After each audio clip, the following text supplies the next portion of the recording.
Alright, so this is part 3, the final part of the Chun-Li versus Ken matchup.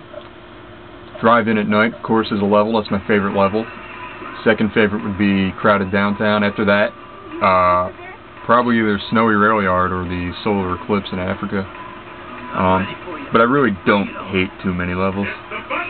Alright, so continuing what we've learned so far, only jump when you think you can beat Ken, or if the spacing is correct. Do not jump if he's close enough to hit you with a Shoryuken. You can see I'm jumping a bit more in this match here compared to the previous two. That's because the spacing has dictated that, and just really the spacing has dictated that. That's the only reason why. When you jump, you got to be effective because obviously you can't block when you're in the air.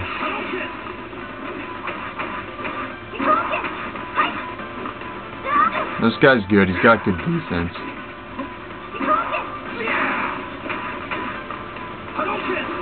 You can see I've jumped way more thus far than I have in either of the other two matches, and I'm ahead by a lot. So do what the match dictates.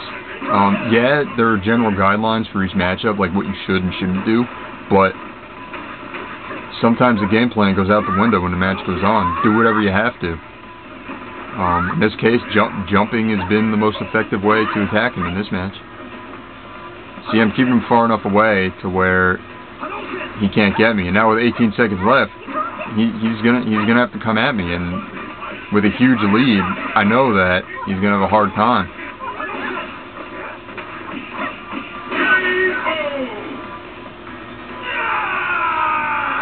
So again, to touch up on that point, jump when it's most effective, when the spacing is correct, or if you think you could surprise or beat Ken. That's the only reason why you should jump. Now here I'm jumping more. I remember this because I was getting greedy. I wanted to do the super, and you can see right here I'm jumping more. He could have punished me a few times. In the first round, the spacing was good to jump. You can see right there, I got an EX to make sure I wouldn't do anything stupid again.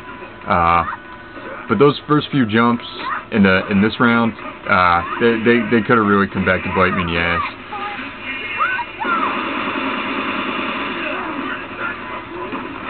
Still, I'm ahead by a pretty good amount. Always do medium punch fireballs. Less recovery time, as I've said before.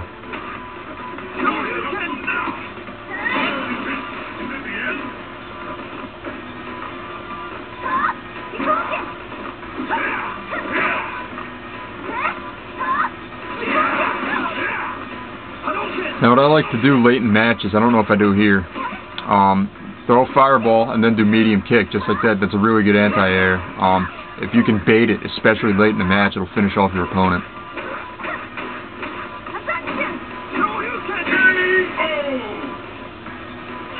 So in conclusion,